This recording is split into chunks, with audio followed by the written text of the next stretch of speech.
Well, hi again, everybody, and welcome to another episode of 100 Yards of Football. I have a smile on my face from ear to ear because I'm visiting with a local personality in Atlanta that you know, but I've worked with him, and we had some tough times together. But you're going to love this show today, Vincent. Today we're going to bring in Brandon Leak. Before we do, I want to mention that Logan Landers is our producer and engineer, and our founder and co-host Vincent Turner. And Vincent, you also have a background with one Brandon Leak. Like I said, this young man did a favor for me when I first moved to Atlanta in the late 90s through another person that I knew. And I can't say no more. I'm very proud of where his careers went.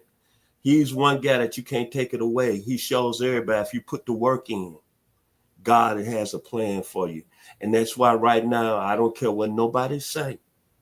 And I put my life on it, my flowers on it. He's the best right now as the lead guy here in Atlanta, Georgia. So what I want to say to him, I'll be 65 in July. And there was a band out of Atlanta. And they went like this. 1, 2, 3. We don't want to sit down. We want to get down. And today we're going to get down with Mr. Brandon Leak, the best in Atlanta, Georgia. Back to you, Hop. Yes, we are. Brandon, how about that? We're going to get down with Brandon today. I had fun working with you. We did Georgia State games when we were on the sister station there at 680. But as Vincent said, you put the work in, right? Didn't you? I'd have to say one of the secrets to anybody's success is sometimes it just takes time, and it takes a little more time. You got to go through the good, the bad, the ugly. But if you stick through it and you got a smile on your face, boy, your chances of being the host of your own show like you're doing right now at 680, it happens, doesn't it? You know what? I cannot complain about my lot in life. You're right. Plugging away. I got my shot a little bit later in a radio career than most people do, but I think it came at the right time. And one thing I've learned along the way, Hart, is everybody's blessing might not be your blessing. So you need to take your blessing and match it with the blessings that others have. And so I've been fortunate to work with a lot of people, stuck around for a long time. I think the biggest thing I'm most thankful for is that I've never have had to leave home, that I got to intern here in Atlanta, work here in Atlanta, cover sports in Atlanta, work with you here in Atlanta, meet Vince here in Atlanta, and being home the entire time for the entire ride makes me one of the luckiest guys to ever be in front of a microphone. Isn't that interesting? Some guys never leave out of their zip code. It's just interesting. So you're the host of The Locker Room. You had 5, you're down to 3, but great show in the morning on 680. You've been on ESPN.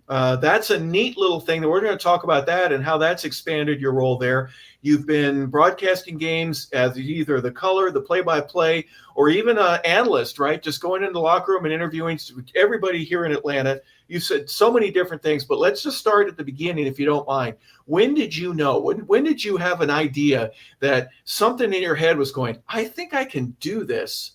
I think I could be pretty good at it. And then the next day you wake up and you're doing something to make that happen. Well, everybody's intro in a radio is different, and that's one of the things when I go to speak to kids or talk to anybody about a career in sports talk radio in particular, is that I can tell you how to negotiate and navigate the road if you get inside. How you get in is different for everybody, and I was beyond fortunate. I was in school at Morehouse College, and at the time I was working for what used to be Wachovia Bank. It's now Wells Fargo Bank. And on my lunch break, I would go to school in the morning and then go to work right after school. So on my lunch break, I would go get lunch and then sit in my car in the parking lot and listen to the sports talk station at the time here in town and just listen to the same show every day. Sports Radio 790 The Zone was the station at the time. And one day I was listening, and I used to listen to the same show. It was Crunch Time with Matt Stewart and Jamie Dukes, former Atlanta Falcon player. They were both off on vacation, and Mitch Evans filled in for Crunch Time on a day where I'm eating my lunch, and he's a New Yorker, diehard Yankee, diehard this and that, Knick fan, and he was going on about some New York stuff, and it was right around the time that the Braves were dealing with the Yankees in the World Series about 1999, and he said something I didn't like it, Harper, so I got mad, called in, and just read him the riot act, and said, you know what? You're the problem with sports talk radio in Atlanta. The problem is we need someone for here that is from here to represent the teams and the fans. So we got a back and forth banter going at the end. He said, well, if you think you can do better, why don't you come down here? And I said, I'll be there. So took off work. Long story short, he invited me to come in. Sat in the studio. I just thought he was just going to bust my chops. And right towards the end of the show, he handed me a sports update where he did the sports updates normally instead of filling in. And he says, all right, big time, here's your shot. But I listened every day on my lunch break in my car in the parking lot. So I had a pretty good feel for how I was going. He didn't tell me I was going to have to do it. So he hands me the sports update and they hit the music and here we go. And so I have to get ready to go and they are off to the races. And I was like, all right, Braves, they beat the Mets 3-1. Chipper Jones with a 2-run double. They'll entertain the St. Louis Cardinals tomorrow. Falcons getting ready for the NFL draft. We'll see what's on the board. And the Hawks get ready for a trip to the playoffs. This is Brandon Leak filling in for the sucker Mitch Evans here on 790 The Zone. That was it. And we got done with the show. I said, hey, what do you have to do to intern around here? I was at the time writing for my college newspaper at Morehouse College, the Maroon Tiger. And I was just trying to get some interviews for the school newspaper. One thing led to another, started interning, started working on the weekends, started going into the Braves locker room, Georgia Tech locker room. They let me do updates on the weekends, let me host a show on a weekend. And now I'm here with you fine folks here on your podcast today. What a great story. I did not know that about you. What a fantastic way of putting your money where your mouth is. What kind of prep had you done prior to that? So where you go in and instead of stumbling and tripping over your tongue and not being able to do what you look, I can read out loud. I can read with confidence. I can read with the enthusiasm that I need to at the moment in order to capture a listener. And all of that was, you were ready. I have always been garrulous, but in small groups. I have to credit Dr. Ann Watson at Morehouse College. I took a speech course because I could, talk in a small setting, have no problem giving an opinion on a thing or two. But I was deathly afraid of speaking in public. And when I took a speech course at Morehouse College, one of the requirements was you had to stand up and talk in front of the class every single day. And I was fortunate enough to have a class with Dr. Ann Watts, who had been around Morehouse College for many, many years. At the time, she had been at Morehouse, had to spend more than 30 years. She actually taught classes with Dr. Martin Luther King Jr. And she was somebody big on your speech patterns, your oratory skills were going to be enhanced if you took her class. And that broke the fear of speaking in public. So when I got put on the spot, it was just like, okay, let's go and let's just see where it goes. It turned out to be a interesting day in radio for me, and Mitch Evans and I became friends for a lifetime. So it worked out well on a lot of fronts. Well, isn't it interesting though? You mentioned there are some people that are out there. I'd rather die. I'd rather go through death than have to speak in front of other people. And it sounded to me, and I remember the first time I had to get up in front of people, and you know how they say, oh, look at them like as if they're not wearing any clothes or they're just in their underwear or something like that. That I didn't envision that. I envisioned myself saying something stupid and getting laughed at. So how do you avoid that? Well, don't say anything stupid. Just say something that would make somebody go, that's interesting. What was it like for you when you had that class with Dr. Harris or Watson, excuse me, and it wasn't the first time, was it, that you got over that fear, but you learned to get over it because the second, the third, and the fourth time. Is that fairly accurate? There she is. There she is, Dr. Ann Watts. Look at her. She is an awesome human being, an awesome woman, and a woman that will make you a better person if you are in her graces. One of the things you learn is to relax, be calm, and you're going to make mistakes. Look, there's some people who are just great orators. They never stumble at all. They never flub. They never make a mistake. I don't know if you heard our show. I am not in that number, but I think if you're able to effectively communicate, you know where you're going, you know where you can pick up. I think the bigger thing is learning to deal with making mistakes. a lot of people in television and radio, you should strive to be perfect, but no one is perfect.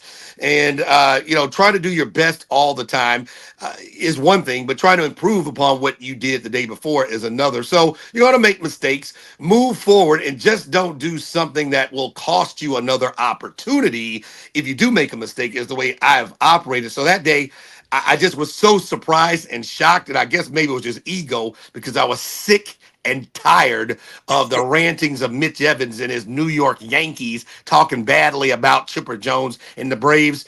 My passion superseded the kind of trouble I could get from making a flub.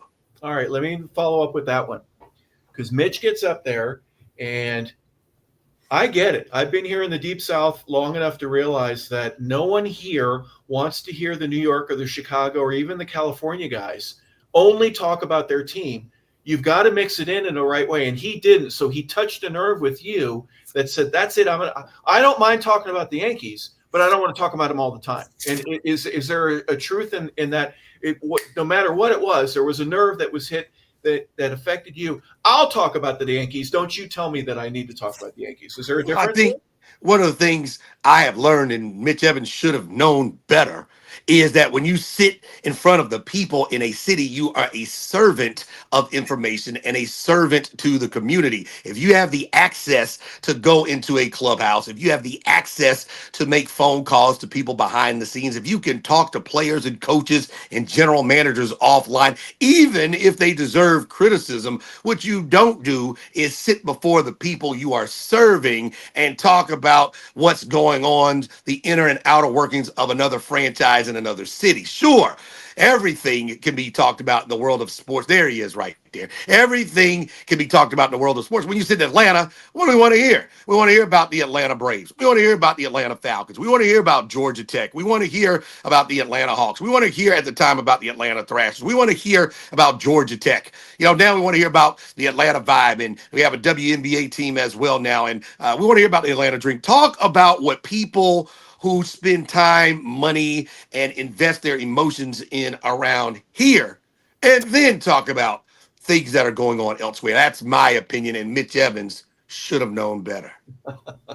Well, if Mitch talked about the Mets and the Phillies and the Marlins, okay, you've got my ear. I get it. But you know what? Do it in respect, and you got to be able to read the room, right? Simple enough. Read the room, know your audience, and be able to at least touch on points. Again, you can talk about the Yankees. If they're in first place, they got the best record. We'll congratulate them. They're in first place and they have the best record. But please don't tell me that don't stuff them down my throat. Right. Let me ask you this question. It's just a simple return serve.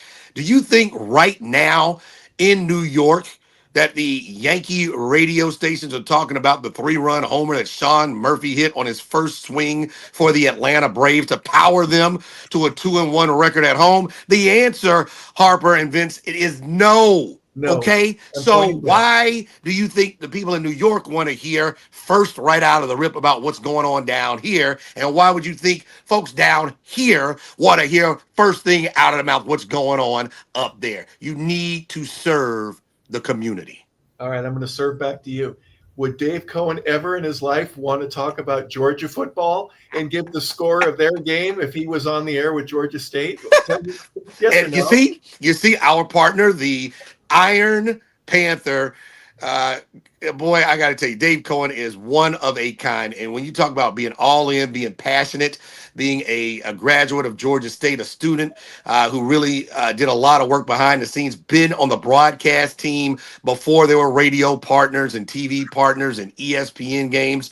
He's a passionate guy. He represents Atlanta. Dave Cohen is Atlanta. He's the Iron Panther for a reason, because he lives it, he walks it, he loves Georgia State. And no, he doesn't want to hear first out of somebody's mouth what's going on at the University of Georgia. And just to return that, sir, people at the University of Georgia first don't want to hear what's going on at Georgia State. You have to serve the community with the things they are interested and passionate about. And that's one of the tricks of Sports Talk Radio, is you can't please everybody all of the time, every day, every segment. So finding the right gumbo to put the right recipe together is what I call it, a sports gumbo, so that everybody can take a dip, take a sip, and get a little bit of something they like out of it.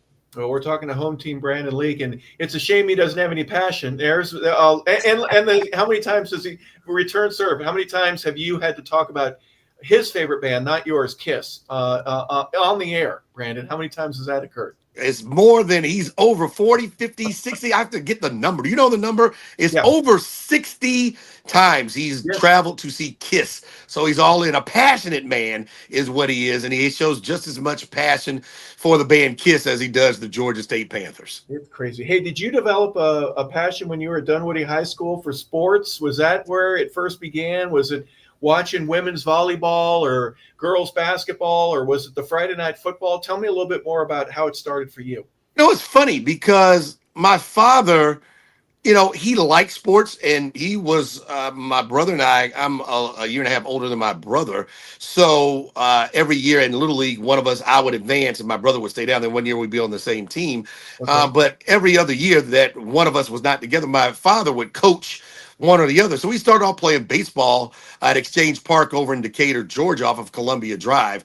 And, I always loved baseball. That was my first love, was baseball, because that was a sport I was best at. And I played for 10 years until I got to high school and tried out for the high school team, and got cut when I went out there. It was funny. I went back to Dunwoody High School and saw my old baseball coach at an event I was the MC for. And I was joking with him. I said, "Coach, I'll never forget what you told me my last time I went there and I tried out for the baseball team, and you cut me." And he said, "What did I tell you?" I said, "You told me come back next year." I said, "Coach, I'm a senior. What do you want me to do with that?" That's what you thought. So I had a passion for baseball first, played football, played basketball, a little vertically challenged and horizontally challenged for football for both of those. So baseball was the one I was best at. And then, I was a kid. I was just telling one of my buddies the other day, I would go to Hawks games by myself at the Omni. I would just get a ride. And then when I was 16, old enough to drive downtown or to a MARTA station and buy a ticket and go in and watch the Atlanta Hawks play. So I always had a fervent love and passion for sports here. And I was one of those, nerdy kids that would watch the game on TV, have the radio next to me. So I listened to Steve Holman growing up for years. And before him, John Sterling, who was the longtime Yankees broadcaster. He used to call Hawks games.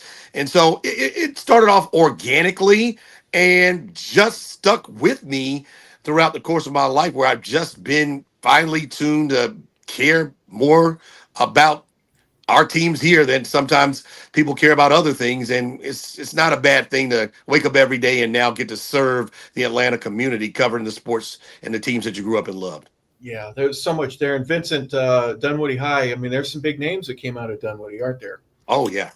Mr. Home Team, boy, you bringing the energy today. The smoke is getting hot in here today. Lord have mercy. I'm going to start with Dunwoody. Harris Barton, Super Bowl champion 49ers.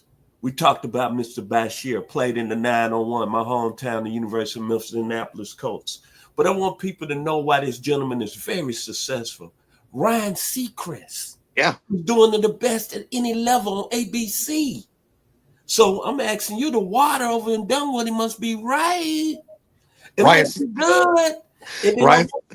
And at your time, I was doing my research last night. Tell us about what was it like to be there at the time when Mr. David Kelly led your high school to the state championship undefeated in 1993. And then the basketball team comes 2 years later and goes 30-0. And you was there, part of that Dunwoody culture. Tell the audience out there, 100 Yards Football, what that felt like, sir.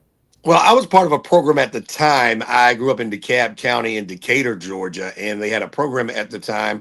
They called it the M to M program, which stood for majority to minority or minority to majority. So if you lived in DeKalb County at the time, if your ethnicity was a minority in a school, you could go and bus and go to that school, or vice versa. If you were the majority of an ethnicity in a school, you could come to another part of the county for some diversity. So I went to Dunwoody High School at the time, and a lot of my buddies that we still keep in touch today, which is a great, great thing. They were fantastic football players, and even the guys that didn't go and play pro. I mean, we had several pro players Arontes Grant ended up playing for Washington and the Cowboys. He played at the University of Georgia. We had Larry Mann. Travis Stroud played at the University of Georgia, had a cup of coffee with the Atlanta Falcons. We've had actor Kip Pardue, who was quarterback. If you ever saw Remember the Titans, he was Sunshine on Remember the Titans. He's a Dunwoody High School alum. So we had a great number of kids that grew up playing sports and were very good at it. It was a good time, especially when you could see it coming too when the championship run was made by Coach David Kelly. You just had a fantastic team. Rod Perryman, Pastor Perryman, who at one point set the touchdown record in the state of Georgia for most touchdowns by a running back. It's since been eclipsed, but it stood for a long, long time. He's now a pastor. He and First Lady Waynisha, she's also a Dunwoody alum. So we were around a really good and well-centered athletic community of kids who played rec ball and then did well in the high school program as well. And Dunwoody certainly allowed for a lot of people to be well coached. Coach Kelly, certainly a bulldog. Anybody who knows how Coach Kelly coaches, he's going to get everything he can out of you. And it certainly showed when he got a championship. So being around that kind of stuff and, people who were supremely talented, when you're around people who are talented, as talented, more talented than you are, you see where the bar is and you see how you can work on yourself. Ryan Seacrest, who you mentioned, he used to do all of the morning announcements. He used to do the PA announcing and the MC work for the football and the basketball games. And I got in the hopper. I wanted to have that opportunity early, and the man never missed school. So I didn't get opportunities because the man could be counted on to show up, rain or shine, sick or not, and he would do a job. And at the time, he would finish school, go intern at Star 94, and then he got his big break going out and working out in California, got on with Casey Kasem, and then the rest is history. I think he's probably worth, I don't know, $7 billion. I don't know. I haven't checked it this week, but he's doing all right. You forgot one player. He used to play for the Saints out of Stanford, Corey White. Corey White. Also Ivory Covington, who also played at Notre Dame. So we had a great run of seeing really talented, good guys. And, now you see them as we're all older and a little grayer in the tooth, grayer in the beard and longer in the tooth. Great fathers as well. And they all give back. And it's really good when you get a chance to catch up with those guys. But having a good athletic foundation and a lot of really good players certainly had an impact on me. Back to you, Hawk. Brandon, it's interesting that you said something I've said for years, and I'm not the only one who knows this, but because I got to play at the high school and then the college level and even beyond that, outside of the military, and the military is a very special place. You got live bullets in many cases, but outside of that, the camaraderie that you have with some of your football friends that stays with you forever, no matter what. I'm going to your funeral. I'm going to speak at your funeral, and I'm going to tell everybody what you did on that one night, but I'm going to do it in a way that it honors you. We're going to laugh. We're going to do whatever. You get to be a part of that. And it seems like to me with the names that you brought up and the relationships that you developed, that was a very special time, not only for you, but you got to be a part of something that is a very unique portion of young men and relationships that they get to have for the rest of their lives.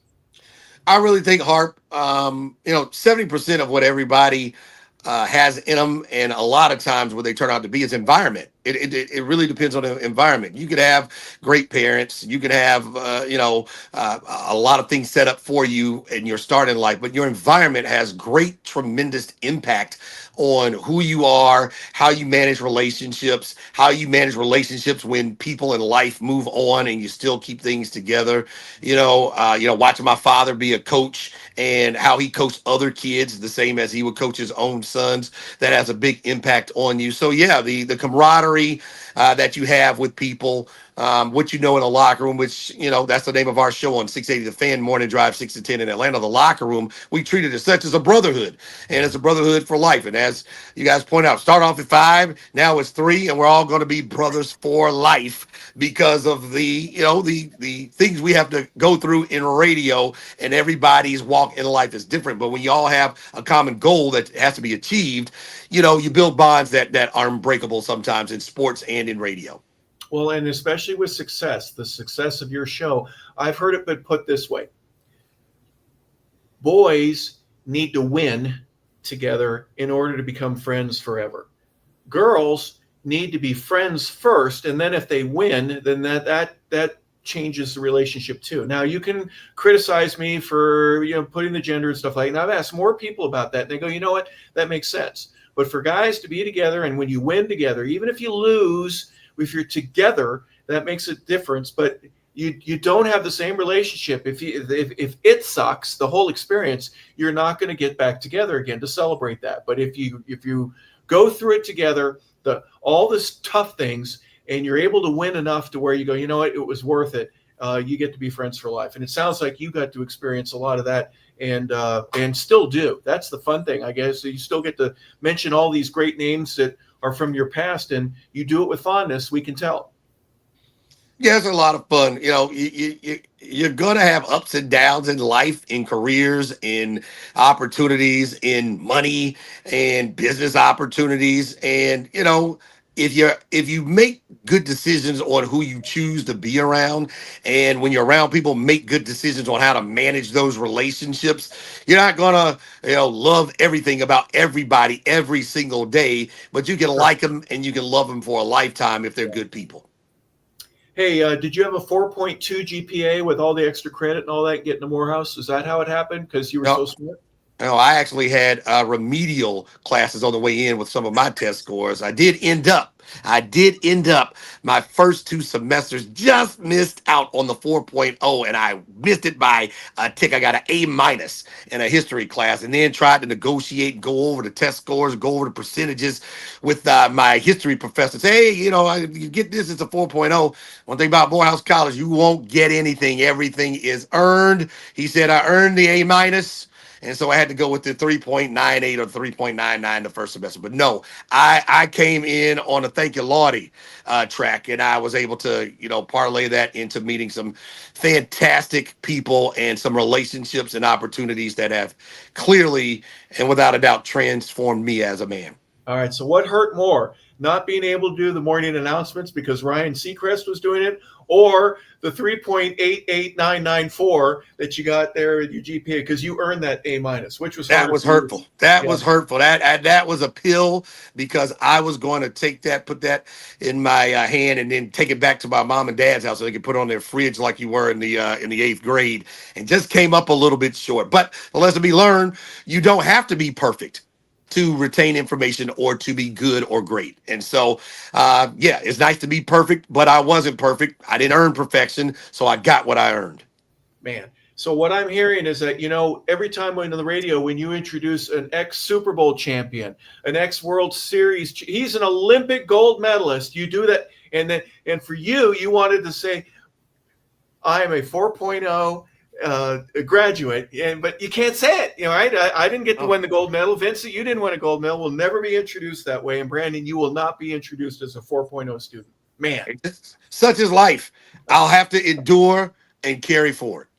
All right. After college, how did you endure and how did you carry forth?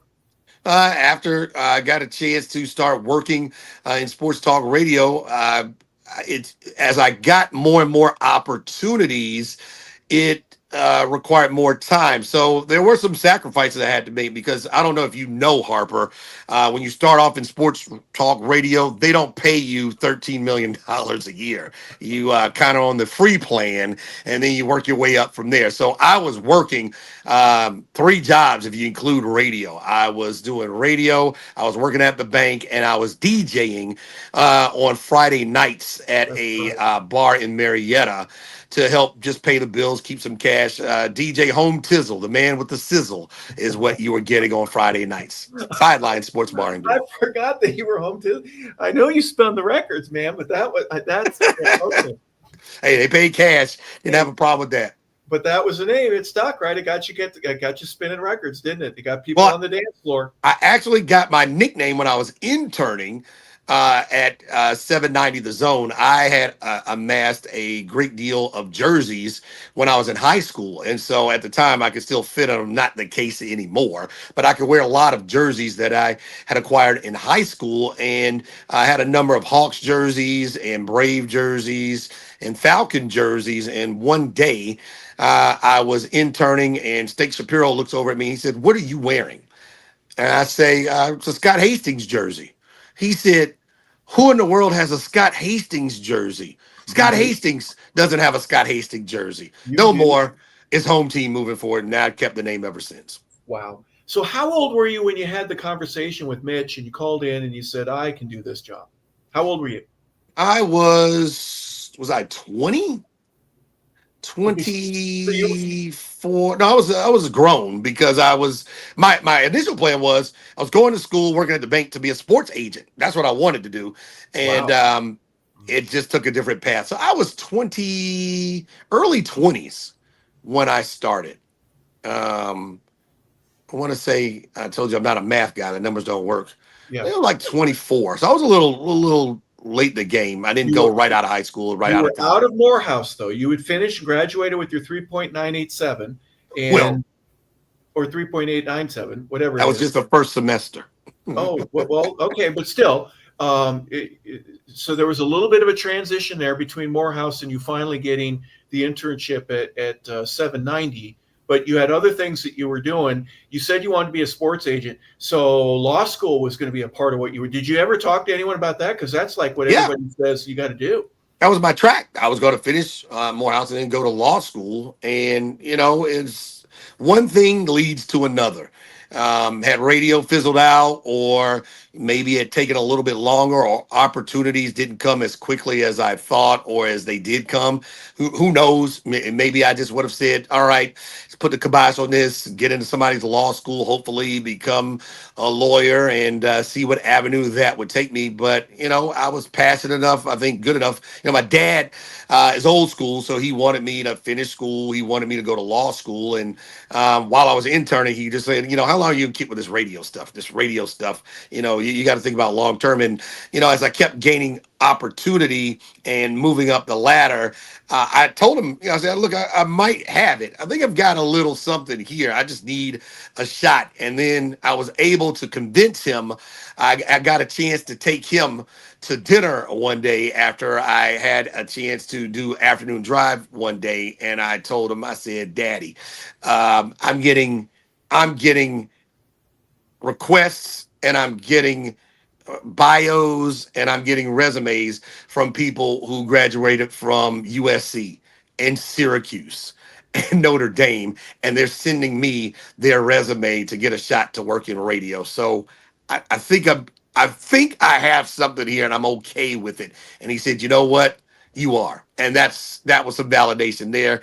And you never know it. Everybody's journey in radio can be different. Some people have to work in Albuquerque, go to Spokane, and go to New York City, go to Montgomery, Alabama. I am just fortunate that I never, ever had to leave the city of Atlanta. So I've been able to plant my flag in the city in which I grew up.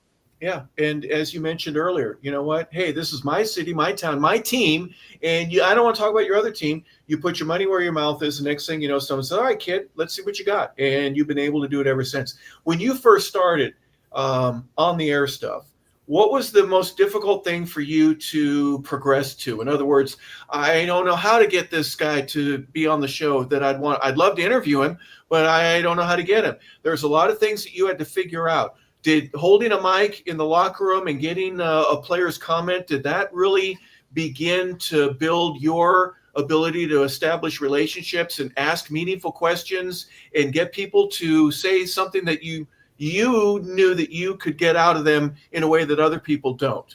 Does that make sense the way I asked that? Yeah, the biggest lesson I learned, Harper, was showing up. Show up for shoot around. When you're going to cover the Hawks, don't just show up game night. Show up for practice. If they are playing on a Sunday and they don't play again until a Wednesday, show up Monday and Tuesday to practice. When at the time the Hawks weren't doing well. When I started covering, they were going through another period of transition. So I've seen a 26 game win season, and there weren't a lot of people. If you have a choice to make as a news director, do I send somebody down to cover the 26 win Hawks or send them to Athens to go cover Mark Richt at the time, when you're talking about getting some stories on the air? So showing up, I think, builds credibility with personnel, with players, with personal relationships. If you feel like you're not sure about asking something that blends or crosses the streams of something that's a basketball story or something that's personal, if somebody has an off the record situation, asking them before or after you have a scrum interview with them, hey, I didn't want to ask you about such and such. Did you want to talk about this? Or what could you tell me to help the listeners or the fans? So I think showing up first is the best way to build credibility, and, not being fearless to some degree. They teased me today. I didn't mean to, but one of the things, I guess it was a bad habit I didn't pay attention to, I would just hand people my phone. So if we were talking, I didn't know you. Oh, Harper, well, thanks for, coming on 680 Fan. Let me get your phone number, and then hand you my phone. So you put your phone number in my phone. And so that way I could follow up with a text message. I would have your personal direct line, so I didn't have to talk to your PR manager, your Uncle Harry, who's in charge of all your media relations. I could just send you a text or call you the next time we would come in. So showing up, being a little fearless, and not being aggressive, but being assertive if you feel comfortable in crossing the line between professional and personal, and not bruising a relationship by asking something that's personal that really doesn't have to do with the professional. Yeah. A lot of great advice there. When I was in college, the business card was the big thing. And there was a guy that was a former player at Colorado State. He'd become an insurance guy. And he goes, whenever you meet somebody and they hand you that card, take it, flip it over, and on the backside, write a real quick statement, where it was, when it was, what you were doing, so that you can remember. You never know when you may want to call that person back. So I appreciate you. Here's my phone. Put your name in. You've established connectivity for the future in doing that. Now, let's hope you never lose your phone, right? You better have all that info in the cloud somewhere. I was backed up. I'm big on redundancy, so I'll back it up. I have not, and you also have to pick your shots, Harp. Now, obviously, I wouldn't be sitting next to Falcons owner Arthur Blank and ask him for you hand him my phone. Here you go, AB. Can we just go ahead and lock it in for the next time? No, I wouldn't do that. But if I felt comfortable enough, if somebody on his inner circle, I might ask them, hey, if we ever have a chance to talk to Mr. Blank, what's the most direct way? And the other thing is making and building relationship with people whose jobs, it is their job to coordinate interviews. You don't want to break chain of command and therefore break a relationship bond by circling around just to make the first call, the call on the cell phone that you got. Make sure you check the pecking order so that you make sure everybody is properly respected. Yeah. And there's a fear factor that when you get up and speak in front of somebody that you have to overcome. But there's also, would I be right in saying there's a fear of going, I can't ask this guy for his number. I can't. Why not? Who wouldn't want to come on and be on your show and talk about what they're going through? But you have to be brave enough to be able to ask for the number, ask for the ability to connect with somebody, right? What's the best way to get in touch with you? Can I get your cell? Do you have a guy? Some people say I have a guy. And you have to talk to the guy. Some people like, here you go. Edgerrin James, Hall of Famer. He's sitting at a restaurant in Atlanta. I happened to see him. I don't think people in a restaurant knew exactly who he was. I walked up to him, gave him the spiel at the time. Hey, I work in Sports Talk Radio. Is there any way we can get you on to talk about your pro career, University of Miami?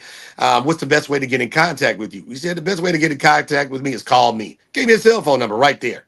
Yeah. If I just walk by him, call the University of Miami, and just with all of these directions, who knows, maybe we would have gotten him on 20 years later. The man gave me a cell phone, so it didn't hurt to ask. So I just assume the answer is no. The best way to put your mind into it, from my perspective, you go in and the answer is no. So if they tell you no, you haven't lost anything. If they tell you yeah, or I have a guy, at least you got something.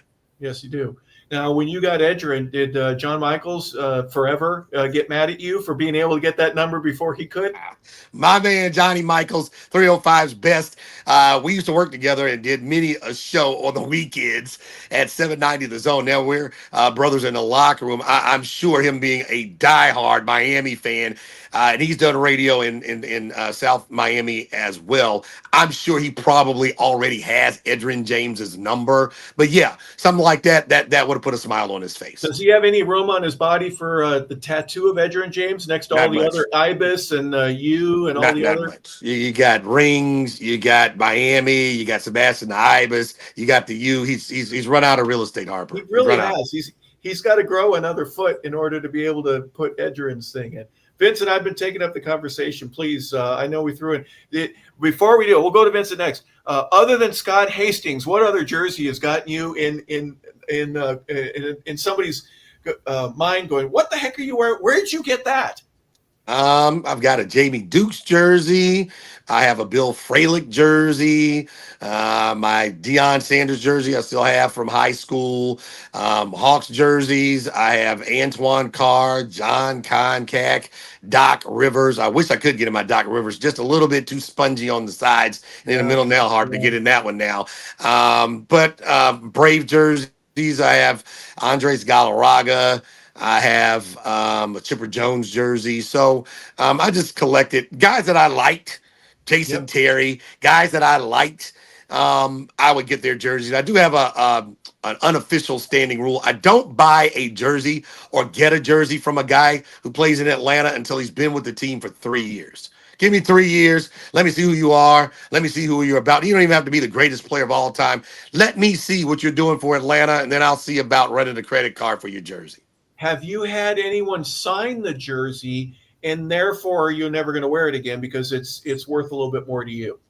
Yes. Matthew Thomas Ryan. And Matt Ryan, after he left the Falcons, he came in studio with us and was so gracious with his time. Had a Matt Ryan jersey that I had for a while, and he signed it. And so you brought it for the show? You brought it in? Oh, yeah.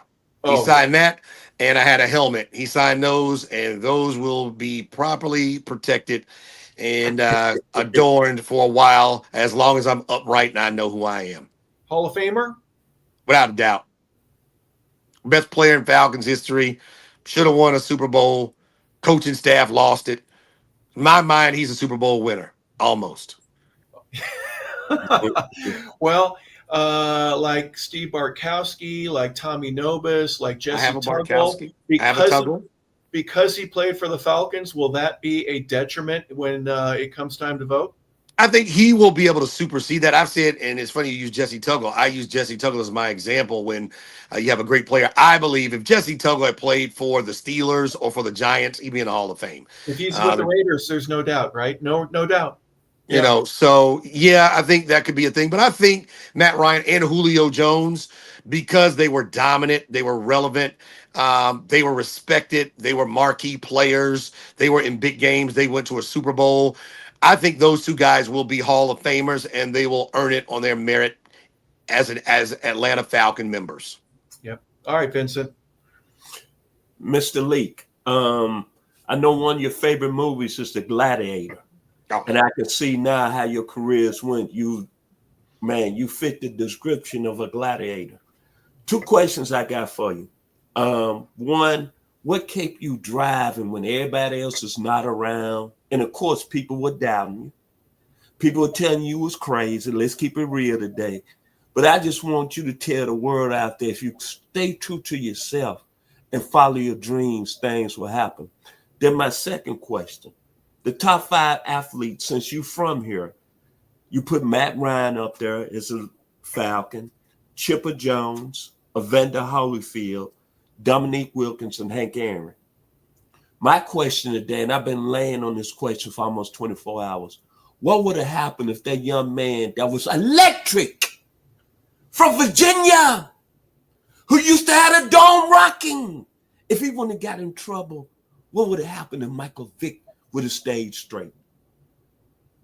Well, to answer your first question, you know, there have been some dark days, Vincent. You know, you come in, anywhere you are, you look for upward mobility.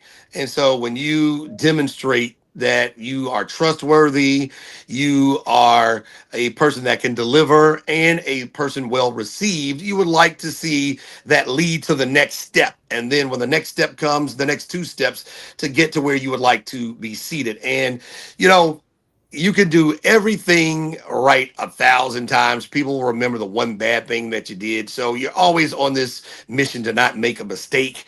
And one of the things just in entertainment, television, sports talk radio is that people who have the seats that you would like to sit, they don't leave.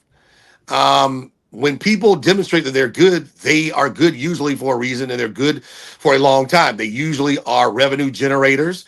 They usually are people who have connected with the community for a long time. So there are not that many spots open. And yeah, there have been some times where you got down to, you know, how much longer do you have to wait? And is it worth it? Luckily for me, I didn't have to tap out and decide to go in a different direction. I have had some really talented interns and some people I've worked with where, you know, they had kids, they had a family, they had some things that were more pressing. I didn't have any children at the time. I didn't get married until I was in my 30s.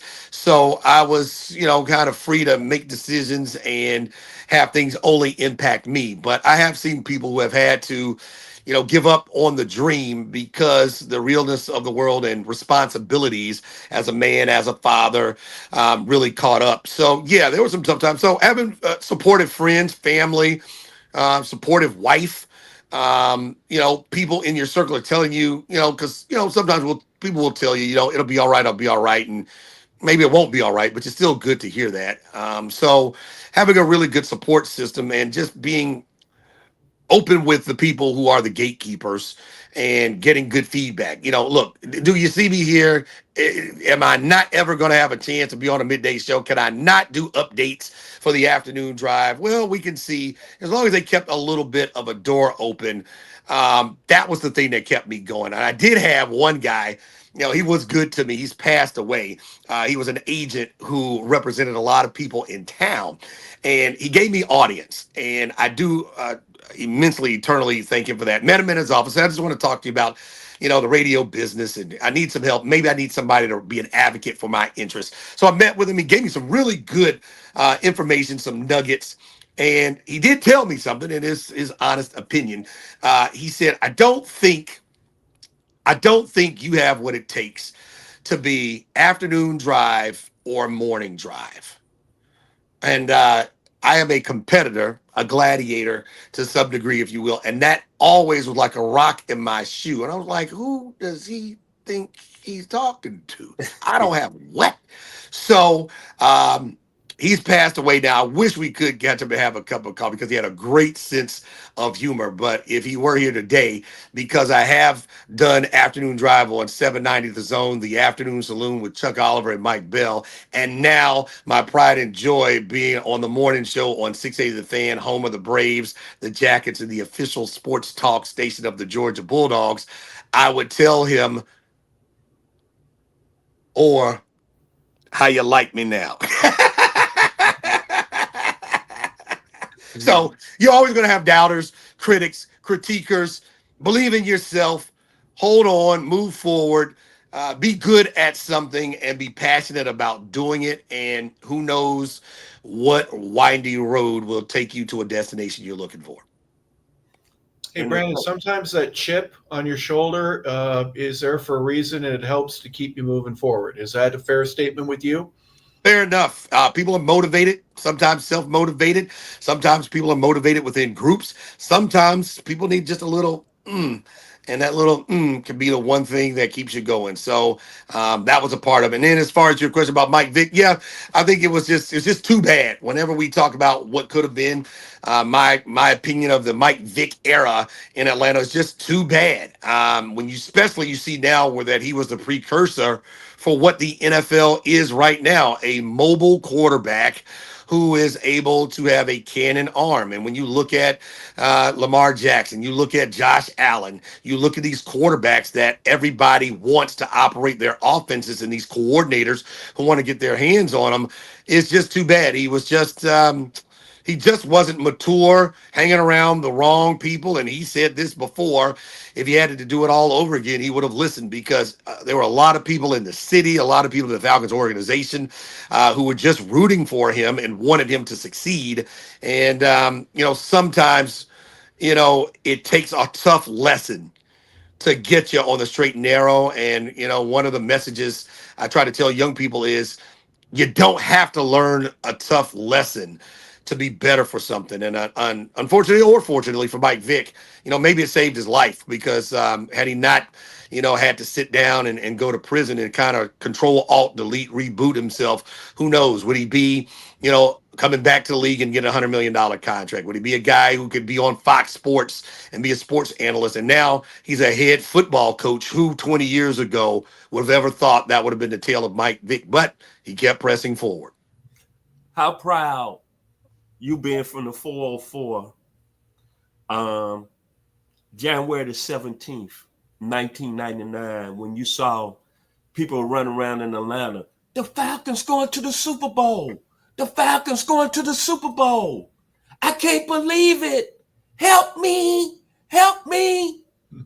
What was your thinking then? As an Atlanta fan, how was you feeling then? I never, Vincent, ever believed in temporary insanity. Ever. It's an excuse. It's always for people getting ready to go down the river for something they got caught and other 15 things they didn't get caught doing. There's no such thing as temporary insanity until Morton Anderson boots the field goal through the pipes in Minnesota. I was at one of my best friend's house, Al Grease. We were watching the game, and he and his brother were Giants fans, so they were neutral observers. And when it looked like the Falcons were going to go down, when Gary Anderson yanked a field goal, a guy who had not missed a kick in 2 years, he's lined up for the kick. And my buddy taps me on the shoulders. He said, "Hey, man, it's been one heck of a season." And he misses the field goal, and I jump up off the sofa. It's not over. And then we go down and we tie the game. And then we get a possession in overtime, don't do anything. They get a possession in overtime and do anything. Both teams possess the ball. And when Morton Anderson kicked that ball through the pipes, I ran out of the house screaming and hollering. I called my brother, who at the time was living in Cleveland. And as I'm calling him, he picks up the phone. He's screaming and hollering. And I don't remember about 5 minutes of my life as I was temporarily insane. Couldn't believe that the Falcons took out the greatest offense in the history of the NFL at that time. Double-digit underdogs in Minnesota to go to the Super Bowl. Back to you, Hawk. It's an amazing time. And I want to know other instances where it was just so good to be here. Atlanta doesn't have a lot, right? And we're kind of behind the eight ball in terms of the amount of champions compared to New York, Boston now.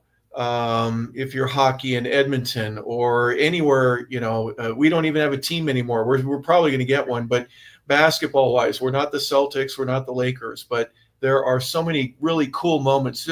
Not only that one that you just mentioned there with Morton, and thank you, Logan, for putting that picture up, but what are some other great events outside of the Olympics, and maybe Muhammad Ali lighting the torch? There were some really cool things that have happened in Atlanta. Who are some of the folks that you've been inspired by? When the Braves won the World Series the first time in 95, just the climb and never having that feeling before, I'll never forget. When you think about Atlanta memories, to your point, Harper, a lot of them are in championship games or runner-up or the game before the championship game. It was the NLCS when Sid Bream slides to beat the Pirates. It's the kick for Morton Anderson. It's the NFC Championship game. It's not the Super Bowl. So it's the runner-up games. The game where Matt Ryan and the Falcons blow the doors off the Green Bay Packers in the NFC Championship game. So they were championship games and runner-ups. But when the Braves won the World Series, it was just so relieving when you watch that ball come down into the hands in the glove of Marquise Grissom. The Sid Bream play was the one I'll never forget. I was still in high school. And when he comes down, my brother and I were watching the game on TV, and he's safe, and we're screaming. I hear my mama screaming and hollering. My daddy puts on his bathrobe, and he says, "Let's go downtown. We got to go downtown, and we got to get a program." So we drive downtown. We got out there. A madhouse is what's going on right in front of Fulton County Stadium. And I'll never forget when you talk about the power of sports. People were hugging who clearly didn't know each other. I never forget the scene that's indelibly burned in my brain. It's a guy, Caucasian guy, about 6'2", in his loafers, in his $200 slacks, in his shirt that's rolled up at the sleeves, in his fancy pants, watch on, and he's hugging a guy that's got on his Braves jacket, his hat on backwards with a Jerry curl. And they were jumping up and down, screaming and hollering. So the Braves win in the World Series. The Morton Anderson kick. One of the biggies for me was after the Braves lost the World Series in '96 to the Yankees, and Evander Holyfield the next month was fighting Mike Tyson. And all the New Yorkers were talking about, oh, Evander Holyfield's going to die. He's going to kill him right there in the ring. Now y'all going to lose to the Yankees, and now the Catskills fight is going to beat up Evander Holyfield, and Evander Holyfield whooped it. And that was a great moment in sports for me, where we were down, still recovering from the Braves, and Evander Holyfield, the real deal, beat up one of the most devastating forces in all of sports in Mike Tyson. So that's just a few. The runs for the Hawks haven't gone that deep. When Trae Young and those guys went to the Eastern Conference Finals, that felt good. The crew with Al Horford and those guys, Jeff Teague and those guys, that felt good. The Joe Johnson and Dominique errors were fun. We've had small moments, but the championship moments have been the Braves, Georgia Bulldogs, Georgia Tech in 1990. They just have been so far and few in between. Thank goodness for it. United getting their title early in their inception. Georgia Swarm, if you like indoor field hockey, has one. So we've had a few here and there, but we want more to come. And one thing I think that is misconstrued about Atlanta sports fandom, people think we aren't real fans. No, we are real fans. We're going to appreciate it more than anybody when championships come. It's just we've been to the mountaintop so many times to be let down and then not have the chance to even get back. It's one great season or one great run, and then we have to wait another 10 or 15 years to see it again. Yeah. Right, Go ahead, Vincent, please. Right quick, Brandon, Mr. Home Team, you forgot about 86. That young man from Dallas, Texas, put on that show in a slam dunk. Spud Webb, and put Atlanta on the map. You forgot about that. Well, one thing we do, Vincent, is we win slam dunk competitions. Spud Webb, Dominique, Josh Smith. That is one thing we should be proud of, is that we win slam dunk competitions here in Atlanta. Well, the other end of that is the folks in New York and in Boston and Los Angeles. They don't care about the slam dunk contest. They want the trophy. And I've had this happen on numerous occasions. So now we're going to go into the bitter part of it. When I was on with 92.9, Rob Tribble and I would interview guys from the 1980 Atlanta Falcons team. And Rob would say, January 4th, 1981. And we've had Buddy Curry, Steve Bartkowski, William Andrews, Lynn Kane, Mike Ken, Dave Scott, Dewey McClain. I could go through that roster, and everyone that I've interviewed, when Rob says January 4th, the first thing out of their mouth is, literally, they use just the exhale. That game, the Super Bowl. My son was like this for 45 minutes after the Super Bowl game. We've had some heartache. The 14 championships in division championships for the Braves with only one World Series trophy. We've had a lot of heartache, haven't we? There are Hoodats that have more championships than we do. That should never be allowed, right, Brandon? As a home teamer here in Atlanta, we've suffered through a lot as well, correct? It's got to be done.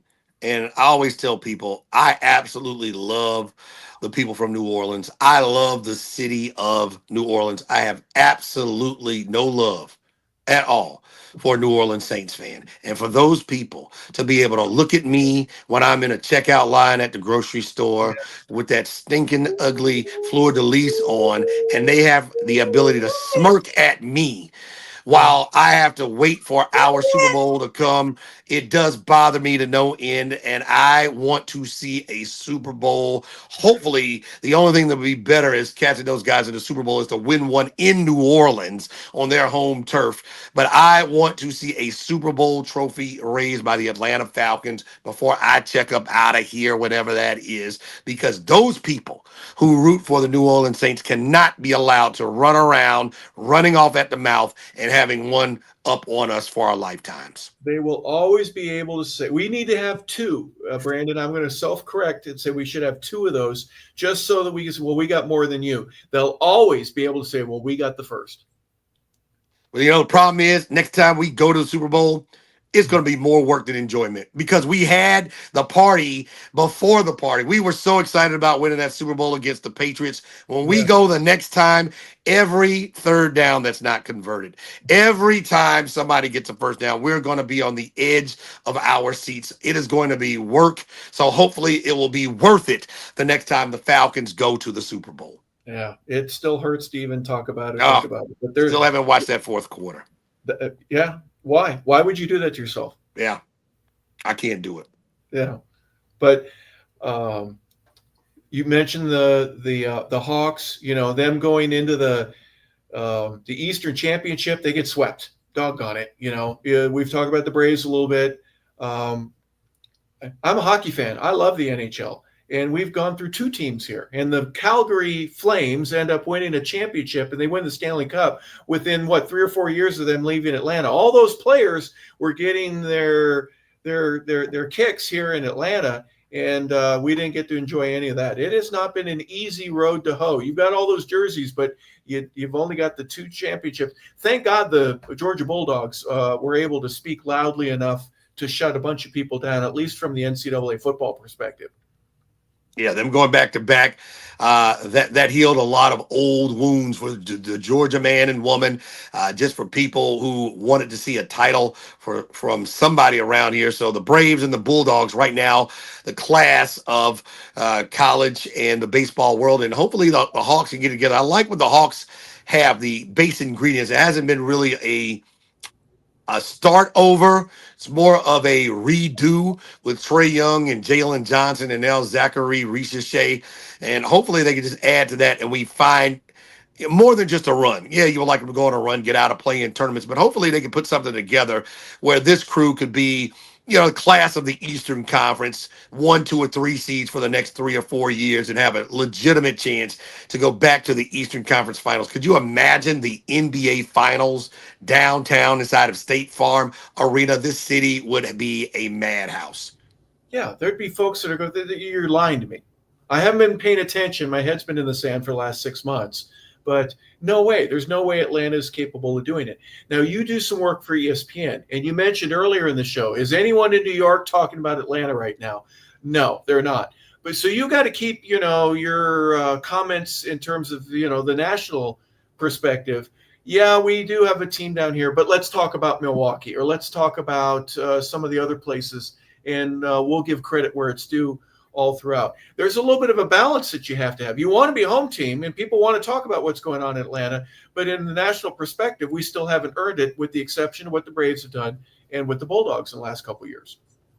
As a menu, when you're serving a menu to your community, you want to make sure you're serving what they would like to eat. And on a national stage, I'd like to say shout out to Day One Entertainment, my agent Derek Gilmore. You serve a different audience. The menu is different. So it could be the Yankees, it could be the Steelers, it could be the Cowboys, it could be Bill Belichick, it could be a bigger story that leads the conversation. And when you're talking to people around the world, you have to look at what are the things that move the meter. And that's where you have creative producers, people who have ears to what exactly are the things that people are most interested and most intrigued about hearing and participating in. Nothing wrong with having callers as well. So I think knowing the room, knowing the audience, and knowing what the menu should be are things that help to go into a really good, entertaining, and informative national show. Yeah, listening very well to that. But you also, the cool thing about your perspective, at least for me, is that yes, there's the national stage, but you also every day you get to keep it local. You get to keep it live. You're on with Finneran and with John, as we mentioned, and you get to break some stuff down in a way that you're positively loving the team. But you're able to talk about, everyone has an Uncle Mikey, don't they? Uncle Mikey, but may have drank a little bit too much, and he's been divorced a couple of times. You can't, neighbors can't talk about Uncle Mikey, but you sure can, because you know that you get to talk about the ERA being a little bit too high, or why on earth is the special team so bad with you get to break all that down and get to hit both markets. That's pretty cool that you have that genuine affinity for both and being in the right place at the right time to do so. I am not a journalist. And so I think I have an interesting space because I've always viewed myself as a fan that gets credentialed. So I operate and just walk in that vein that if I were just a fan, what would I want to hear? What are the questions I want to ask? And I think that's part of what we should be doing in sports talk radio, going behind the scenes, getting some conversations that go beyond the quotes after a game or after a shoot around or after a practice, getting some inside information to color in the things that might be agitating or things that are just not necessarily out front that fans want to know. So I just walk in the vein of, if you have access, use it to give people as much information as you can, and then try to find a way to blend it with some entertainment. I call it infotainment is what I think we're in. And so we're here to infotain. That's a good way to looking at it also. But you don't come across as, I'm the know-it-all, and you got to come through me. There are some guys that's the way they are. When I'm on the radio with you, which we were 3 years together at Georgia State, we're all together on the same couch, and we're including the audience to be a part of it. And we're just talking about stuff that anybody else would want to know, right? I mean, is that part of the magic that works for you and the shows that you've been on? Yeah, it's just conversation. It's an inviting conversation that we all are a part of. And so including people now with social media, a lot of people can't call in. I don't have time to call in, don't want to call in, but they have an opinion to share. So we use social media. If you want to call in, we throw out the number all the time, 404-231-1680. The lines are open. And, sometimes people are very passionate positively, passionate negatively. Sometimes they have to give us a talking to when they disagree with a take of ours. I just like good banter, debate, interaction with people. And so having a forum where that is allowed and open is what I am for. So, I don't think sports talk radio is going to have major modifications. I think how we are amplified, how we distribute our content is going to change, but the nuts and bolts of including people, having fun, getting some information, trying to find out why something went wrong or why something went right, I think those nuts and bolts of the DNA of sports talk radio will be around for a while. And I would imagine if you want to get the phones to light up, you're going to say who you want. Vincent and I might have a different opinion about who the Falcons should draft in the first round. Bing, bing, bing. The lights just go on, man, because people love to talk about their football here in the South and have even if I have the guy that the Falcons actually picked, there'll be someone that's going to call and say, I don't think we should have got that guy. I think, we should have had something else. That's an interesting way to get people and to get the lights flashing that the phone has been ringing and someone who wants to participate and share in the show. Am I wrong? No, it's not always fair and it's not always right. But when you live in the public eye as a sports talk media member, as a player, as a public figure, you open yourself up to criticism. And that comes with the territory, and you have to be able to take that criticism, ignore it sometimes, or use it as fuel and hold on to some of it if you have to, as they say, break out the receipts for people if you end up proving them wrong. So I just like the forum. I like the fact that you get to interact with a lot of people. I like meeting people. So the opportunity is always there, and I just think it's a good space to be. We could have conversations, maybe be right. Sometimes the people in charge aren't always right, and maybe it is Jimmy, who's watched the Atlanta Falcons since 1980, who might have the right perspective, even though he doesn't have the power to make some changes. All right, I'm going to ask you a question. I'm going to give it back to Vincent in a second. A friend of mine was an altar boy, and every day at after Sunday Mass, Pastor, great job. Oh, fantastic. Father, you were fantastic. And the priest says to my friend once, he goes, just once, I'd like for somebody to say, that message sucked.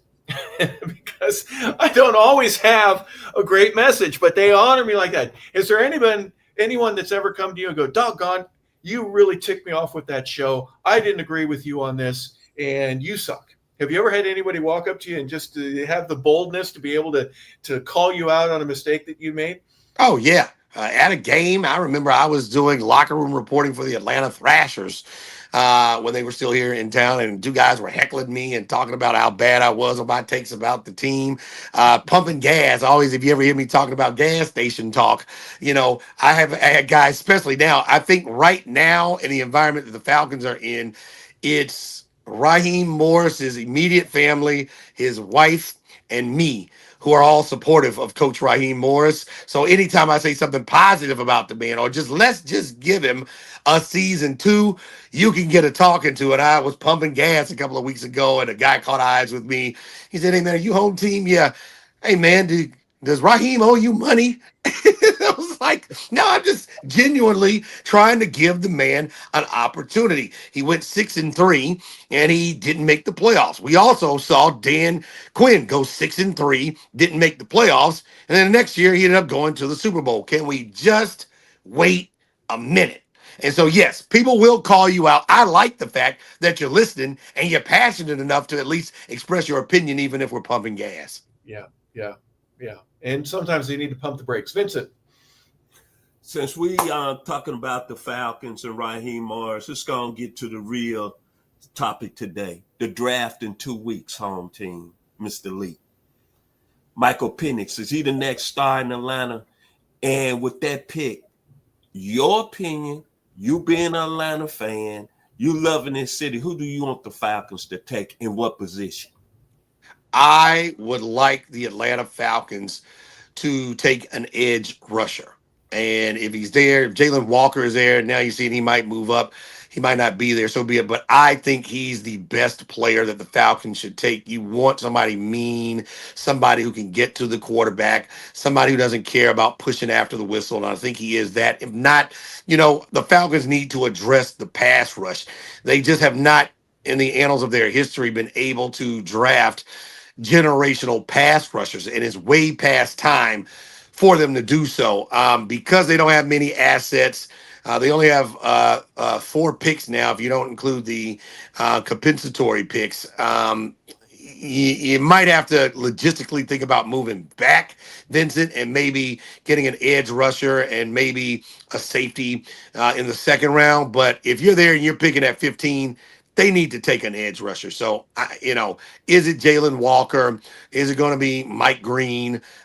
Whoever it is, they need to pick right because you spent so many assets the last 4 years on Kyle Pitts, on Drake London, on Michael Penix Jr., on Bijan Robinson. At some point, you have to address the defense and get some balance to the equation. In your opinion, who's the best player in the draft, pound for pound, that just make you get up at night and they say, woo, he is a player? Best player, I think, is Travis Hunter. He's the best player. So it looks like the Tennessee Titans are going to take Cam Ward. If they are, I think the Cleveland Browns should just take the best player. If you're not going to take Shedeur Sanders as a quarterback, you don't identify him as somebody who you think can win you a Super Bowl and be the face of a franchise for a decade, take the best player available is what I would tell Cleveland, and that guy is Travis Hunter. Everything he did off offense, he could probably help you out on defense, and kind of like Shohei Ohtani, fill multiple hats. If somebody goes down, if you have a cornerback that goes down in a game, Travis Hunter standing there on a third down and they don't convert, well, maybe he can stay on the field for special teams and get back out there for defense and help you make a winning play on the defensive side of the ball. Back to you, Hawk. You bring up a lot of interesting points. The one that hits it for me that I agree with you wholeheartedly. They don't have the assets this year. There's a lot of holes in the boat, and you've only got what 4 or 5 picks. The 2 seventh rounders, that doesn't interest me at all. It really doesn't, because those aren't guys that are going to affect your lineup. Falcons still have some problems, but quarterback not being one of them, at least in my opinion. If Kurt's going to stick around and be the backup, and you have Michael Penix as the starter, I can build from there. They tried to do it last year, but there were other problems. What other things are you noticing, leaks in the boat, that Atlanta has to be able to fix? And with only 4 picks, you've got to nail your draft picks and get those guys to be on the field, and ask a lot from the guys that are on the roster to enhance their game too. There's a lot to it, isn't there? Yeah, they need help at linebacker. Wouldn't be bad to have a couple of head-busting linebackers. They need help with their interior linemen, as you lost Grady Jarrett to free agency. So there's an issue there. Kicking, your kicker cost you 3 games. So at some point, you have lose to your address. center. Don't forget that. Now we need another guy. I mean, what are we going to do? Ryan Newsel looks like he's going to be in a competition to be your starting center. So we're in a situation where you need a center, you need defensive tackle, you need some linebackers, you need a safety. Is Justin Simmons going to come back? One of your starters last year, the veteran that came over from Denver. Are you going to draft a safety? You need safety, linebacker, defensive tackle, offensive line, kicker. Outside of that, we're okay. And how much money do we have to spend anymore? Because we're redoing everybody's contract. We were $30 million over the cap at one point, but you readjusted. That's another thing that really bothers me, is that the team has talked about never being in that position. And guess what? They're in that position again. We don't have any money on free agents. FICO score has gone from about 730 down to about 305. And somebody has got to get the credit right. You got to balance the books, but you spent so much money last year on Kirk Cousins. You just have to bite the bullet. Now that thing has just gone in a different direction, I don't know if the Falcons are calling his bluff, but right now it looks like he's going to be an expensive backup. You don't want to have that much of a contract invested into a guy that won't be playing every single day. But the bottom line is he went down hurt. If he has to come in as a backup, if Michael Penix gets hurt and you're 6-3 again, well, maybe it wouldn't be a bad thing to have Kirk Cousins come in for a few games to help you win games, if that's the plan. Personally, I think he's going to be out of here. They just need to find the right team, the right package, and probably the Falcons, if they do move him, are probably going to have to eat some of his contract to help get the deal done. But they have a lot of things to work through. But the truth is, they were still 2 games away, really, even with Kirk Cousins going down, from making the postseason. So if you can improve on the games you gave away, maybe there's hope for Falcons Nation that the Falcons this year could rise up. Well, stick with me. We already have a Who-Dat appreciation for our mutual disdain for that organization. Is Carolina going to sit by the wayside, or are they going to finally say, you know what, we can play again? I don't know. Bryce Young looked like he had his coming out party at last game, which officially put us out of the postseason. They put up 44 points on the Falcons defense. So, I don't know. He had a really slow start. They really didn't have a good offensive line or any weapons because they traded so many assets to get Bryce Young. But now it looks like the foundation may have settled. We can't beat Tampa. It's been Baker Mayfield and the Buccaneers that keep outlasting everybody. And then to say that you beat them twice last year, they still won the division. So you got to deal with the champs. You got to deal with the Panthers, the Saints and their cap situation and their quarterback situation, probably the worst. But the Falcons are in no position to overlook anybody, and they doggone sure can't give games away. Yeah, it's interesting. Well, the draft is 2 weeks away, and we'll probably have everybody and their brother want to talk more about that, and they will. But in the meanwhile, I mentioned earlier, the 680, the ESPN. What's in the works for you for next? What's next? Are you going to be on with Stephen A? Talk a little bit about what your goals and your plans are, and where you've come from is really an enlightening story. And anybody that is just joining us, Brandon League home team with 680 The Fan here in Atlanta is our guest. And you've been through a lot, but what are some of your goals that you still have in front of you that, I'd love to be able to do this, that, or the other? Atlanta's always going to be home to me. My prayers I can do a radio for as long as I can. If I can do it, into the next decade, that'd be fantastic for me. The ESPN opportunity is a great opportunity, and things are progressing well. So if I get a little bit of love on a national platform, certainly could use that to amplify voices and opinions here from Atlanta when I get the opportunity. So, just see where that goes. And, who knows, television, down 59 pounds, Harper, lost a few pounds. So trying to get the quarterback jaw, that NFL jaw that you have, and look good on the TV. And who knows where you can ride that. So I'm all about opportunity. Atlanta's my home. I'm a radio guy. 680 The Fan is home. And I just hope I get to do radio for as long as I can. Yeah, so you're 59 pounds lighter than that picture right there that you're in the middle of with the gray shirt. Good God, right? Look at that guy. How many chins on him? And also the pandemic actually put some hair on my head. So you know what? We need to update this stuff. We got to get on our social media guy. I got hair now, and I have a little bit lesser of chipmunk cheeks on our pictures. Less of you. Yeah. Yeah, there you go. Well, that's another the promotional guy at any radio station who wants to keep the pictures updated. I think everyone has fired that guy in every radio station ever. Some of the pictures are absolutely astonishing how bad they are, and they don't get redone. We just got a new guy this week, Harper. Harper, we just got a new guy on Monday. Welcome to the Fan, Andrew. Is he the rookie? He's the new guy? He's the rookie. You're the new guy until we get another new guy, and then he'll be the I'd be remiss if I didn't ask you to tell that Steve Holman story that cracks me up every time. I'm just going to say, as if I've never heard it before, you've worked with some great personalities here in Atlanta. Let's talk a little bit about them, and in some way, shape, or form, remind us of that interesting conversation that you had with Steve. And we're talking about three-pointers, and I can't get through it. Well, I share that with the appropriate aged folks. I don't say it to the elementary school kids, but it just bespeaks the reality that everybody makes mistakes. Everybody. It happens. And I had a flub where I thought I saw my career flash before me. And you want to talk about the butt of jokes for a while, but I was doing pregame, halftime, and postgame show duties for the Atlanta Hawks. The Hawks were on the road. I did not travel with the team. So I'm back at the home studio. Steve Holman comes on segment 3. Segment 1, you set the scene. Hawks and Pistons.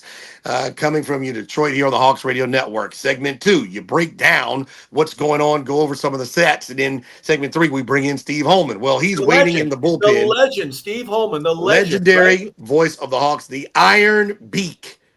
Steve Holman, who was over 3,000 games without missing a game. When I work with Steve, and it just goes to show you the testament to his dedication.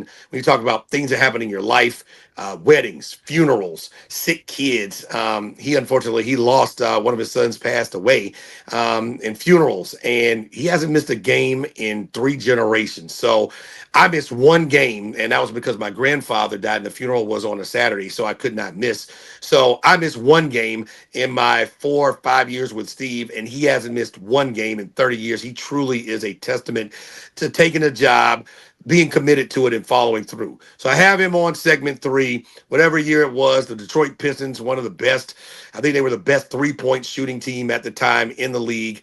My intention was to illuminate and highlight the fact that the Pistons were a great 3-point shooting team and how imperative it was for the Hawks to play perimeter defense. And what I tried to say was whatever happens, what happens in this game means much. But what really means much, no matter what, is if the Hawks play defense, and no matter what they do, they cannot allow the Detroit Pistons to jack up a bunch of threes. Except I didn't say jack up. I said another word. And Steve Holman, in his infinite wisdom and sense of humor, butts into my conversation and says, well, we certainly don't want that home team. Oh, my gosh. The phone lines lit up. And when I got to the arena the next day, they were like, wow, that was one heck of a pregame show. And no, The Atlanta Hawks certainly did not do that with the Atlanta defense. So it was a flub. It was funny. I have the tape of that somewhere. Probably should play it on one of our shows one day. Oh my gosh, radio gold, isn't it? It's just oh my gosh, I still have a tear in my eye right now, and I've heard the story before. Oh goodness gracious! But Steve, obviously, the carries, the Atlanta scene, all of that from being a kid growing up, and now you're a guy that is a part of that. Do you have any other kids that ever walk up to you and they have that look in their eye, and you realize, I may get a chance to affect this kid. I may be good enough to where they may want to take my job in 40 years or 20 years, whatever it is. That's kind of like the full circle of life, right? Yeah, we've had a couple of interns, which was hilarious. I guess I don't know about you, Harper. I just sometimes don't want to admit how old I am, but it's funny when an intern comes in and says, "Yeah, I used to listen to you when I was in elementary school, Yeah. On the way to work with my dad, or my dad would take me to school." Be like, "Man, I guess I have been here for a minute." You never know. People are always listening. You never know what will stick with a guy. I can't remember what I said 3 minutes ago. You could say something and it resonates with people for a lifetime. So you just never know. Me growing up, listening to Steve Holman and then having a chance to sit with him on Hawks broadcast, I almost fell out the first time he leaned over and had a conversation with me on the air about what was going on. I was like, oh, I'm supposed to talk. I thought I was just doing pregame, but the fact that he was so selfless and just wanted me to be a part of a conversation, treat me like part of the team. You never know. Every interaction could be the one that makes a difference in somebody's life, positively or negatively. So those are things that I am mindful of, and it does feel good when you have people that have listened to you for a long time and they don't want to cuss you out. Yeah. Well, and then thanks a lot, kid, for reminding me how old I am, because I've got the gray hair to prove it. Or in your case right now, you've got all that weight that you've lost, and you're walking around with half the guy you used to be, right? It's amazing. I love that. Better for it. Don't snore as much. I feel better. Can get up and down. I don't have to make funny noises when I tie my shoes anymore, Harper. I mean, it's a wonderful thing. Wonderful, wonderful thing. We'll talk about that a little bit. I mean, what was it that you needed to get right in your life to where I want to get my life right? Falling out from a diabetic coma. Yeah. Had a bad moment on the way to work and took a nap in the driveway and couldn't get up and come to work, and blood sugar 600 when you get to the emergency room. That'll make some change. A1C over 10. Those are bad numbers. 5'8", 260 pounds is a bad set of numbers, Harper LaBelle. So gotten that thing down to 200 pounds and trying to figure out how to manage. The best advice I give: watch what you eat. Sugar is a bad thing when you do too much of it, and watch your sugar intake. If you eat poorly or a lot of carbs, a lot of sugar, do it early, burn it off early, and then eat sensibly at night and cut out as much sugar and added sugar as you can. It's okay to push a plate, isn't it? It's okay. But you need to be able to say no and mean it. Is that a part of it as well? We're overfed in this country. We're used to just eating everything on our plate. Take what's on your plate, cut it in half, eat half of it, and then box up the other half and take it home for later. Yeah, and everything would be a lot better. Vincent, before we go, what else is for Brandon? Honor, exciting, much respect. If you want to take a story and listen to a gentleman that put the time in, put the work in, I'm so proud today that we have Mr. Brandon Home Team Leak on the show. In my opinion, he's the best out there in any market. And he should be on a national level. But it just shows me dreams happen when you stay to who you are and true to who you are. I think people need to really realize this young man's story. Went to one of the best schools in the country, Morehouse. Probably could have been a lawyer at a high level. But he elected to stay with his dream, which was sports radio. And look at him now. Like Al Davis. Hey, just win, baby. And he's winning at a high level. Thank you today, Mr. Brandon Leak. Man, you give me inspirations. Well, I want to get out and go to the gym and run and want to be the best I'm doing. Thank you for being on 100 Yards of Football today, young man. And keep up the good work. Appreciate the kind words, Vincent. I'll just try to keep plugging around. I really appreciate the opportunity to hang out with you guys today. Well, any you say you have occasionally when you get a chance to talk to kids or do whatever. What is part of the message for you that you may not have already expressed? That you've been through some good times and some tough times, and there's plenty more to go. Though I mean, you've got a lot more on the plate that you are going to be doing in the near future. Dave Baker was the chair of the Pro Football Hall of Fame, and you may have seen him when he did his Bill Cowher and Jimmy Johnson introduction on national television. And I had the honor of meeting him, and he said to me the same words that he said to both Jimmy and Bill that day and to everyone else. He goes, "For all that you've done for the game, for all that you will do for the game, I want to thank you on behalf of pro football." What an amazing, humbling honor, right? For all that you've done for broadcasting, for all that you're going to do. Brandon, job well done. You know what I mean? That those are meaningful words. What do you get to share to some of the other folks that you get a chance to talk to? The tough things that you've been through, but the get through it, the stick to it, the chip on your shoulder that you're able to keep, that keeps you pumped up and ready to go every day. Life is a journey, so enjoy the ride. Find out the things that you are passionate about. Find out the things you are good at doing and see if you can merge the two. You know, sometimes people take jobs because they have to, and life requires you to do some things and you have to make sacrifices. And so if you have the opportunity to find out something you're really passionate about doing and you can become proficient and really good at doing it, pursue those things and realize you will have to sacrifice along the way to help somebody else. You know, a lot of somebodies help me along the way. Help somebody as you travel along. And I think you'll have a much more rewarding experience. And don't be afraid sometimes also to ask for opportunities if they aren't put out for you to just have. Just say, "Hey, can I do this? Hey, what about this? Hey, is anybody doing this?" And then you never know, that could be the, what moment to open up the door for you. And you find out there's just something that's for you, for everybody, and something that could be really fulfilling and rewarding. And if you're good at it, I do tell the kids, if you're good at something, don't always do it for free. You don't always have to get paid and hit people over the head, but you don't always have to do it for free. So if you can get paid for doing something that you were proficient in doing, something you're passionate about doing, there's nothing wrong with getting a little paid for doing it as well. Yeah, and there are times where that extra work will pay off, right? It's hard work always pays off is the way I look at it. It's not easy. It's called hard work for a reason, but That's right. It can lead to other opportunities. Well, we appreciate you for being with us and spending some of your time. You mentioned a couple of things that really stuck with me. Be assertive, right? Show up, be there, be the guy that shows up when others don't. And wearing different jerseys every day and being able to fit in with those. I love that. But I think Dr. Ann Watson would be very, very proud of a young student that went across her classroom one day. What have I got here? Well, look, I'll tell you what you got, ma'am. You got a guy that learned a valuable lesson from you, and I get to do it each and every day that I'm on the air. It's awesome. Thank you, Brandon, for being a guest on the show. We certainly appreciate it. We're all the better for it. Harper, Vincent, thank you for the opportunity. Anytime. Hope to see you guys soon and very soon.